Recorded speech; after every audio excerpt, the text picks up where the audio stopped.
Captioning for News 12 is brought to you by Kenneth Nugent. From the station that's on your side, this is News 12, First at 5. New at 5 o'clock, neighbors near Chicago coming together today to honor those victims of that 4th of July parade shooting this week. But what's next for the shooter there? We'll get to that story and much more in a moment, but first, going to give you a live look outside. I-20 and Riverwatch Parkway, and Riley, if we aim the camera that way, things look pretty sunny, but in the opposite direction, we've got some showers forming. Exactly right, Richard. Kind of depending on which way you point the camera this afternoon, you can see some very heavy rain over our Beach Island camera. This is right around the Savannah River. On the other side of it, completely dry. So this is going to be the trend for the next several hours. We're going to have these hit or miss showers and thunderstorms, but it looks like everybody has a pretty good chance of seeing some wet weather for the rest of today. How about this? We're up to 97 degrees at Bushfield, feeling like 106. So intense heat and humidity. That is why we do have these heat advisories in effect across the entire CSRA, staying in effect until 7 p.m. So the heat is not going to go anywhere until you do see that rain show up. Here's a closer look at that storm. This is right near Beach Island, just off of 302, 125. A little bit of rain south of downtown Aiken, getting close to Jefferson Davis Highway. But look off towards our north. We're actually tracking some stronger storms up towards the northern reaches of Clarks Hill Lake, northern Lincoln, McCormick, Wilkes County. You are expecting wind gusts up to 40 miles per hour, a lot of cloud and ground lightning, and intense rainfall. These storms are moving towards the southeast at about 25 miles per hour, so they're going to most likely impact us here at Augusta over the next, once we get past around the 6 o'clock hour. So any evening plans, definitely stay weather aware. These storms are going to stick in the forecast even into early tonight. We'll have much more on this coming up in just about 10 minutes. Riley, thanks a lot. Highland Park is preparing to bury those victims from the deadly 4th of July shooting outside Chicago. Isabel Rosales has the latest from there, as more people are asking if this could have been prevented. Emerging new details about the confessed killer, pointing to warning signs potentially missed, including threatening online posts. Plus, police records reveal he threatened his family, and there were fears for his safety and that of others. My community is in absolute despair, grieving, feeling unspeakable pain. In an interview with the New York Post, the alleged shooter's father insists he didn't do anything wrong, despite signing off on a form that allowed his son to buy the very gun used in the shooting. So no aggression to me or nothing, ever. There's no indications of nothing that I saw that would lead me to draw this. Yellow police tape still stands along the heart of Highland Park, where mourners pay their respect. The loved ones of survivors sharing the moments before the unthinkable happened at the July 4th parade. They wanted to be there specifically so that when I passed by in the parade, I would be able to find them there. So that's why they were sitting where they were, right across from the shooter. Funerals for the victims begin Friday as a community grapples with how to move forward. I think it's really shaken a lot of people up. It's hard to say how we'll be in, a year, but for right now, definitely it's scary to even think about going back. I'm Isabel Rosales reporting. Other neighbors in Highland Park are giving back to first responders who helped on that day. They took them out for bagels and coffee in the morning and shared some thank you cards with those officers for all their hard work over the last few days. The Texas Department of Public Safety commissioning a new report on the Uvalde shooting, and it offers two solutions that could have saved half, if not all, those victims. One officer says he saw the gunman go into that school and asked his supervisor if he could shoot. By then, the shooter was inside that unlatched door. The report confirming a teacher tried to close that door earlier, but it didn't shut all the way. She didn't see if it was locked as well. Authorities now blame the officers who could have gone through those windows to help. Former Augusta Commissioner Sammy Sias's federal trial coming up soon. Jury selection will start July the 26th, 9 o'clock in the morning. Commissioner Sias, ex-commissioner, accused of destroying public documents and lying to a federal agent.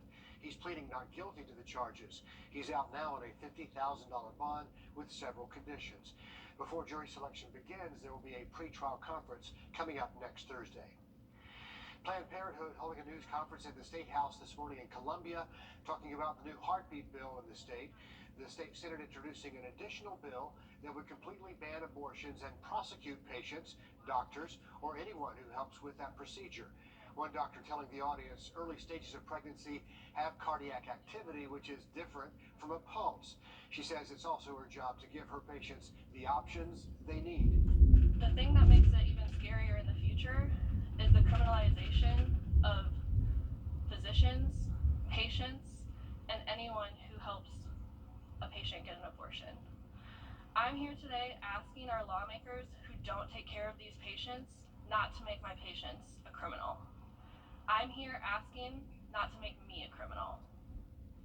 Other speakers today included the president of the Action Fund and the board chair of the Women's Right and Empowerment Network. As South Carolina lawmakers consider changing the state law on abortion, hundreds of people filled the grounds of the State House today sharing their thoughts. Our State House reporter Mary Green was there and has the latest on that from Columbia. With a 6-week abortion ban now in effect in South Carolina, the big questions now include how much further the state legislature will try to restrict that in the coming months, and if there are any circumstances under which abortions would be allowed. Without having access to abortion, women will die. Our request to this committee is that a law be passed that bans abortions in South Carolina entirely and without exceptions. Through the first few hours of testimony, most speakers called for the state legislature to do that, many saying the procedure goes against their Christian beliefs.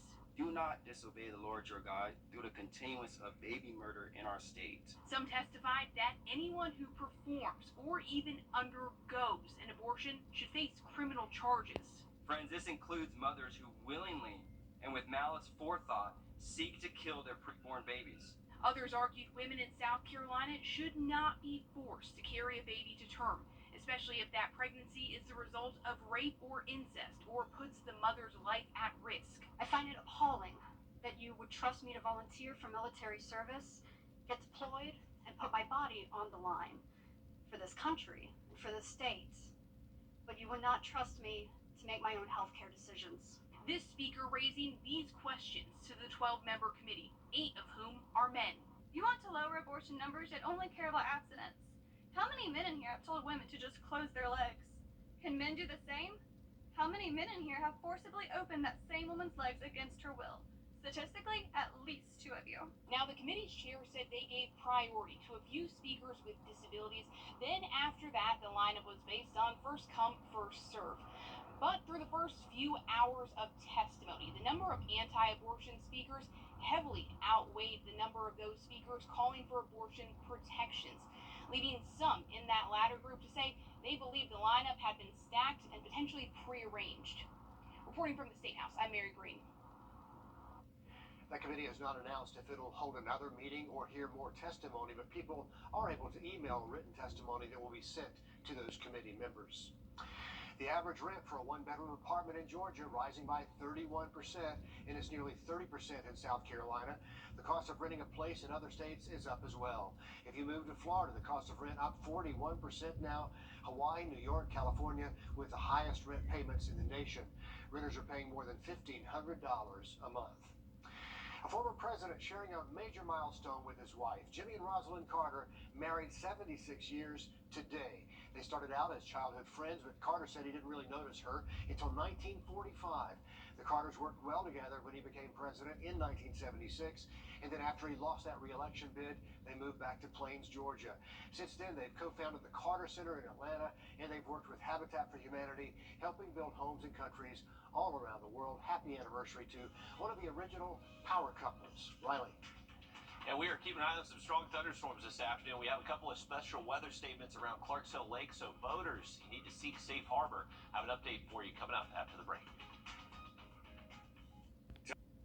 Visit us today and we'll use our nationwide network to help you catch your amazing deal. Save big and score with Milton Rubin Superstore. RideBaby.com. Click, click. To weather now, and things just in the last few minutes have started really popping up, getting active out there, Riley. It is, and I know a lot of people are thanking us that the skies are finally letting us cool off a little bit. You can see that we are tracking some rain from our Beach Island camera. Pretty good rain shaft from it. Actually, some really heavy rain over Beach Island just a couple minutes ago. It is feast or famine, though, so this downpour isn't all too large and really only impacting a small area at the moment. But hey, right next to our camera, and Bushfield's starting to report some lightning, still 97 degrees. They haven't really seen that rain-cold air show up just yet, but it's feeling like 106.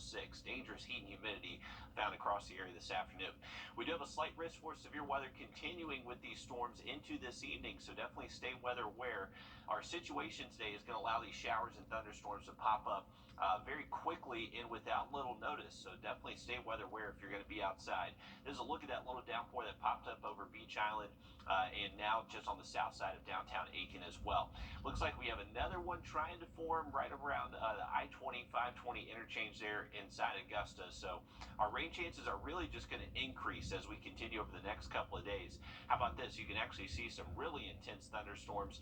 These are moving southeast between around 20, 30 miles per hour, producing some wind gusts, maybe up to 50 miles per hour in a few places. A lot of cloudy ground lightning with these. So this is Clarks Hill Lake right here between Lincoln and McCormick County. If you know any boaters out on the lake, definitely give them a call. Let them know some bad storms are definitely moving in. In our southern counties, we're watching just the collision of outflow boundaries. This is what's going to help ignite these new storms over the next several days. So it is going to stay very active across the two-state as we continue into this evening. Here you go, our in-house model. It's been struggling a little bit today, but now starting to get its act together. Definitely picking up on this wave moving south and east through the area. Everybody should have a pretty good bet of seeing a little bit of rain at some point continuing through the evening hours. As we head into our Friday, not really going to change our pattern too much. We're going to stay dry for the first half of the day. Into the afternoon, we'll hit highs into the mid-90s. Feel like temperatures over 100 again. And then those showers and storms do start firing up heading into our Friday afternoon and evening. So any plans out there maybe for a date night Friday may have to dodge some of those showers and thunderstorms again. The first alert does continue today. A little bit less of a chance for severe weather on Friday, so we're really just continuing this first alert messaging for the rest of this evening. And that's up until around 9, 10 o'clock before these storms do start to quiet down across the area. Going back to our Beach Island camera, you can just see that rain falling. Evening forecast does look pretty wet across the area, so definitely just keep that first alert weather app in your back pocket if you are going to be out and about. Temperature-wise tonight, we're going to stay very muggy, only dropping to the mid-70s by early Friday morning. First half of the day tomorrow does stay dry, but into the afternoon, that's when those showers and storms are expected once again. So it is going to stay pretty active in the long term. Even through the weekend, the rain chance is not going down, but luckily temperatures a little bit cooler Sunday into Monday. Lots of people hoping for a shower this afternoon, Riley. Thank you. American families are facing the highest level of price hikes we've seen in more than 4 decades. We can't control the rising cost of food and housing and gas and everything else to live comfortably, but there are some things we can do to help out. Dawn G is here to help us make ends meet. Let me start by saying this may take some time and effort, but it will pay off. How can you make sound financial decisions for your life if you've never stopped to look at what you have at your disposal? Holistic financial planning means an overview of your credit, spending, emergency preparedness, retirement funds, and more.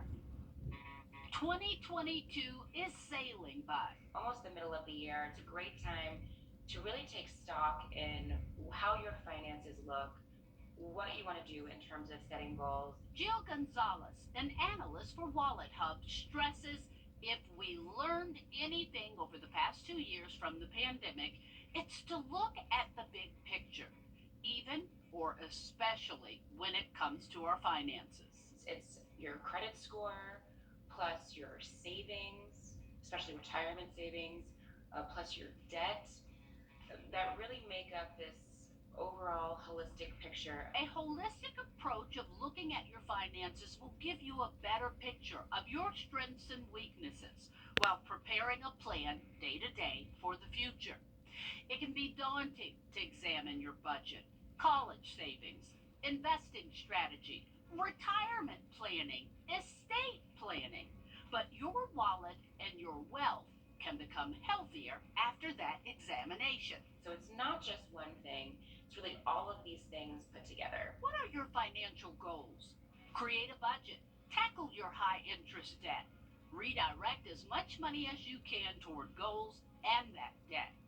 Plan as much as you can for emergencies. About a third of people, 30% of people said that they are not prepared when it comes to a financial emergency. More than half, about 53% of people say that they do not feel prepared for retirement. People that were laid off or had pay cuts or went through long-term unemployment really saw just how paycheck to paycheck they might have been living, whether they realized it or not. Taking a look at the bigger financial picture may give you a little clarity, a little peace of mind, and help you plan financially for whatever stage in life you may be. Go to wallethub.com for their 2022 financial health survey and for their newly launched Wallet Score, helping you make ends meet. I'm Dawn G. So coming up here on News 12 at 6 o'clock, Liz Owens talks to local experts about some ways you can immediately start saving that money. Does being stuck in traffic get you frustrated? It does for all of us. Maybe all you need is a little music, a little harp to chill you out. We're going to drop in on this unusual concert in the middle of a Georgia interstate. That's 999-9999.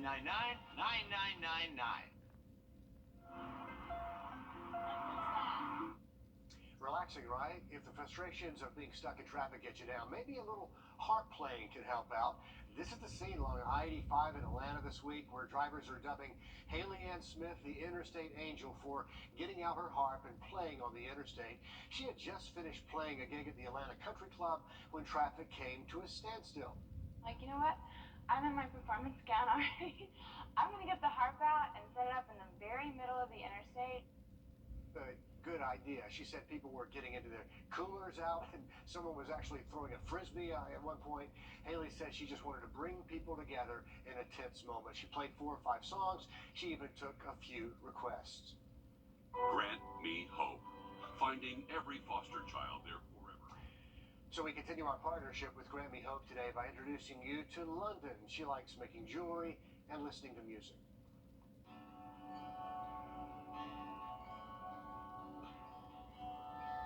My name is London, and I'm 13 years old. I like to color and listen to music. My favorite subject is reading, and I like to work on the computer. When I grow up, I like to be a pediatrician. Well, I get along with little kids better. I like to do a lot of projects because I like to keep myself busy. When I'm bored, I like to just do random things. One thing I like about science is because it gives me a chance to learn about new things, cells and how they work and stuff in your body. If there's one place I can go, it'll be Disneyland because I've never been there before. The perfect home for me is a mom and a dad, a sibling younger than 3, and maybe a pet. My name is London, and I'm looking for a forever home. Finding a home that knows more about me and that will give me the support and love that I need. Grant me hope, because every child deserves a loving home. A future doctor right there. If you want to learn more about London, head to our website, wrdw.com. You can also check out our app for more ways to help kids just like London through our partnership with Grant Me Hope. There's a new tool aimed at treating depression, a clinical trial underway that uses high-tech magnets. Doctors say it's a non-invasive form of therapy. The magnets seem to stimulate specific parts of the brain, like the part of the brain for feelings of control and the part of the brain involved in sadness. For each person, doctors find those parts of the brain and then turn up the magnet. The results are supposed to be nearly instant. Interesting science and work right there. Definitely very interesting research going on there. Hey, we are back with our latest winner from our Plunkett Heating and Air Sunshade giveaway. A big congratulations to Miss Erica Brown from Aiken, South Carolina. To get your own Plunkett Heating and Air Sunshade, just go to wrdw.com. You can click on contests, enter your email. We'll announce those winners right here at 1st at 5 every Tuesday and Thursday. Now, look at radar. That first alert is continuing. We'll have an update just after the break. To stop inflation. If you need new furniture, you need to hurry to Weinberger's Tent Sale. It's the final week. It absolutely ends this Sunday. We have restocked and everything is marked down. You will be so happy with the selection and the prices. Everything in the showroom and the tent is on sale. Save up to 75% off top quality furniture, rugs, pictures, and accessories. You better hurry into Weinberger's Furniture and Mattress Showcase and the tent. It's the final week. Open every day as I may. Over the years, we've done. If you've been to to Savannah, maybe you stopped for a cold one at Leopold's Ice Cream. They're a staple there. Savannah's famous ice cream shop welcoming the season with some of its favorite events of the year. Leopold's I Pledge for Ice Cream is celebrating National Ice Cream Month every Monday in July. So if you're down on the coast this month, your child can get a free scoop for reciting the Pledge of Allegiance at Leopold's on Mondays from 4 until 7 in the evening. Not a bad idea. Great way to cool down, Riley. Absolutely, and definitely get to Leopold's early because that line can be out the door most afternoons. So definitely try to get early. It is good cream though, for sure, and definitely a good initiative there. Hey, we are tracking some strong thunderstorms near Clarks Hill Lake. These are dropping south and east between 20 to 30 miles per hour. Here's a rough time estimate of when these showers and storms will arrive for the rest of the area. So for us here around, say Evans, Augusta, even Aiken, we're thinking most likely between 6 and 7 o'clock these storms show up for us. But some very heavy rain in store for areas around Clarks Hill, also Wilkes, Lincoln, McCormick County. Over 100 strikes of lightning in the last 15 minutes with this line of storm. So definitely very active out there, and staying inside if you are starting to hear that thunder.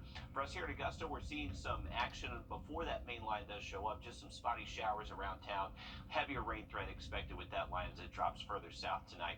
And our rain chances don't go away tonight until we get to most likely around 9-10 o'clock later this evening. And then we're going to put the forecast on repeat through Saturday. Mid-90s, scattered storms each afternoon. But luckily, the temperatures do cool off a little bit Sunday into Monday. Riley, thank you. The Burke County Sheriff talking about the drowning that took the life of a 4-year-old boy. What he says about that investigation when News 12, First to 5, continues.